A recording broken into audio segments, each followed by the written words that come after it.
Welcome back. There are many ways to sample. There are entire courses and books dedicated to this topic. In this lesson, let me address some of the ways of sampling that are prevalent. After this lesson, you'll be able to decide how many people you need to sample for your research project and which kinds of sampling you will use. Let's start out with figuring out your sample size. Technically, you should base the size of the sample on the need for credibility and the risk level involved. There are websites you can use to determine error margin calculations, but first, you've got to look at that purpose. You may have heard before that you need at least 400 people for an internet survey. How do people come up with that number that is tossed around quite a bit? Here's how. Market research commonly aims to get an error margin of plus or minus 5% at 95% confidence. That is generally the industry standard across the board. In order for you to do that, you need to have something like 387, but people always say 400. That's why you often hear 400 for a sample size. That's a general sample size that you need to have in order to be scientifically credible among the profession. However, people often sample fewer, say 50 or 100, and they accept higher levels of error. But the risks might not be as bad. There are other cases where people will survey 1,000 or 5,000. That may be to reduce the error margin, but it's also to increase public perception.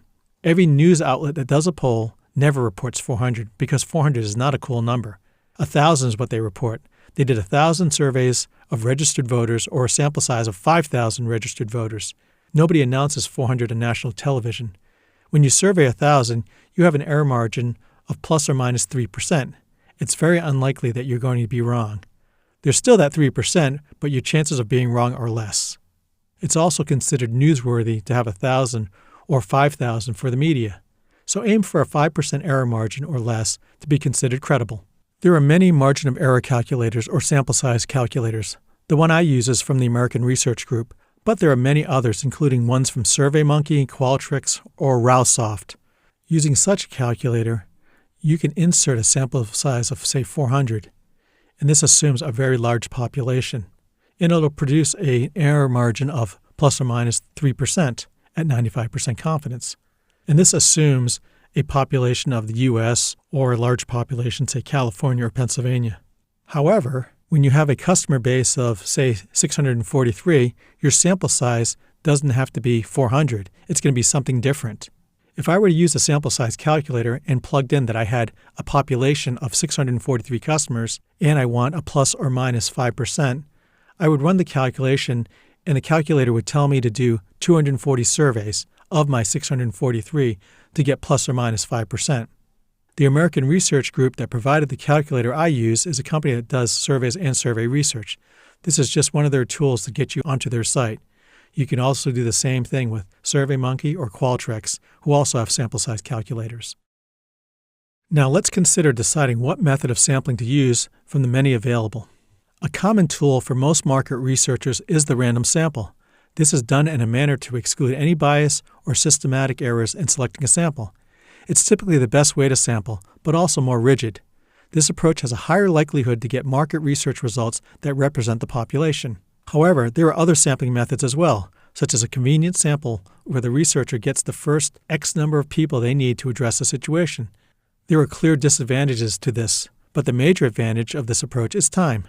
Most people who employ a convenient sample do so in a low-risk situation. There are other sampling methods like a quota sample, where you are done when you reach a certain number or quota. There's also a snowball sample where you build your sample based on your existing sample or participants. The latter is often an acceptable approach when you're having difficulty finding qualified research participants. Some people use this approach for in-depth or executive research, sometimes called key informant or opinion leader research. There are many other ways to sample, and entire courses or books dedicated to sampling explore the subject in much greater detail. A random sample is the preferred method of sampling. However, there are many corporations, companies, organizations, and market research firms that use other sampling methods. It really comes down to what their constraints are and what their goals are. If their goal is to get quick information, such as talking pandas versus talking rabbits, they may not need a random sample for that. They just may need a tiebreaker. In this case, they might just want to do a quota sample. Let me explain quota sampling. That was the example I gave earlier on the talking pandas and talking rabbit situation, in that the researcher needed to get the first 50 people they can get from a target age audience of those under 25. a random sample, you actually have to say, okay, there's ways to create randomness in terms of how to find these first 50 people. You take a random number and you take the 17th person. Then you do another random number, you take the 212th person.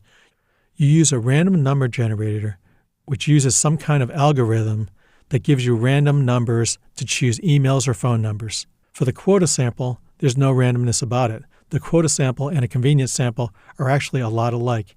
It's all about ways to get to that number you need for your sample size very quickly.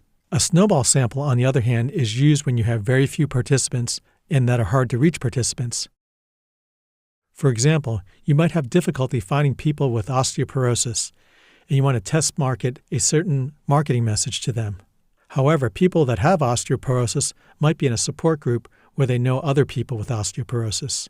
So after you survey them, you ask them, okay, is there anybody else with this condition that I could actually tap into?